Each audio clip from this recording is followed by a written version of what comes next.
2 பிள்ளைங்களை கூட்டிட்டு அங்கே பெரியமேடு போலீஸ் ஸ்டேஷனுக்கு தெரிஞ்சிட்டு இருந்தோம். யாருமே எனக்கு இது பண்ணலை. ஃப்ரெண்டு தானே, நம்மளுக்கு எதுவும் இது தப்பான வழி காட்ட மாட்டான், நம்ம கஷ்டத்தை புரிஞ்சுக்கிட்டோம்லாச்சு, நம்மளுக்கு ஒரு நல்ல வழி காட்டுவான்னு நான் ரொம்ப நம்பினேன். எங்கள் அம்மா அப்பாவுக்கும் வயசாயிடுச்சு. ஏதோ எனக்காக கொஞ்சோண்டு வீட்டு மேனை வாங்கி கொடுத்தாங்க. அந்த மேனையை வந்து நான் அடமானம் போட்டு வட்டிக்கு வாங்கி கொடுத்தேன். நான் ராணிப்பேட்டை டிஸ்ட்ரிக்ட்ல இருந்து புதுப்பட்டு கிராமத்துல இருந்து வரேன். எனக்கு 2 பிள்ளைங்க. ஃப்ரெண்டு சித்ரான்றவங்க வேலூர் சுகர் மில்லை சேர்ந்தவங்க, பனந்தோப்பு கிராமம். அவங்க வந்து கேட்ரிங் படிக்கும் போது எனக்கு அறிமுகம் ஆனாங்க. அவங்க வந்து சொன்னாங்க, கவர்மெண்ட் வேலை வாங்கி கொடுக்குறதா முருகேசன் என்றவர் சென்னையில் இருக்கார், நீ வந்தீங்கன்னா உன்னோட குடும்ப கஷ்டம்லாம் தீர்ந்துடும்னு சொல்லி என்னை கூட்டின்னு வந்தாங்க.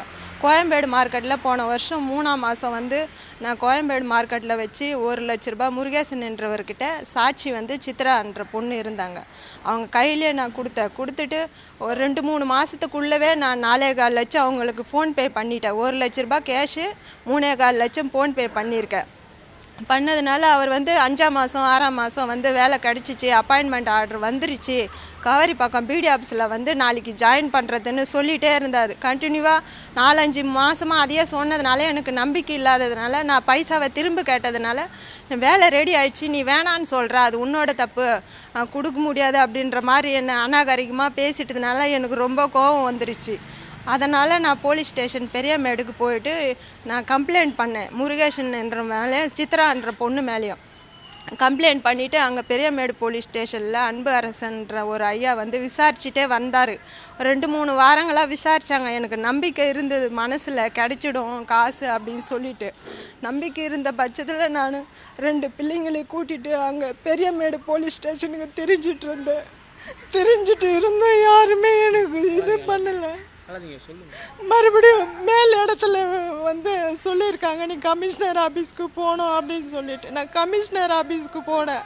அங்கேருந்து டிசி ஆஃபீஸ் மதுரை வாயிலுக்கு போனேன். அங்கேருந்து கோயம்பேடுக்கு போனேன். கோயம்பேடுக்கு கிட்டத்தட்ட 2 மாதமாக சுற்றிட்டுருக்கேன். பஸ் பேரு கூட நான் ரொம்ப கஷ்டப்படுறேன்.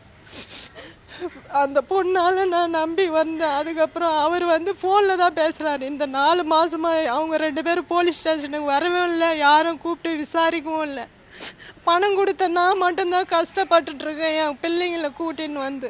கவர்மெண்ட் வேலை வந்து இந்த மாதிரி கிடைக்கக்கூடாதுன்னு நிறையா சொல்கிறாங்க. நீங்கள் ஏன் காசு கொடுத்தீங்க கவர்மெண்ட் வேலை வாங்கலாம்னு சொல்லி? கூட பழகின பொண்ணு சொல்கிறாளே, ஃப்ரெண்டு தானே, நம்மளுக்கு எதுவும் இது தப்பான வழி காட்ட மாட்டான், நம்ம கஷ்டத்தை புரிஞ்சுக்கிட்டோம்லாச்சு, நம்மளுக்கு ஒரு நல்ல வழி காட்டுவான்னு நான் ரொம்ப நம்பினேன். வீட்டில் யாருன்னு சொன்னாங்க, அந்த பொண்ணெல்லாம் நம்பாதுன்னு. என் ஃப்ரெண்டு நல்லவன்னு நான் தான் சொன்னேன்.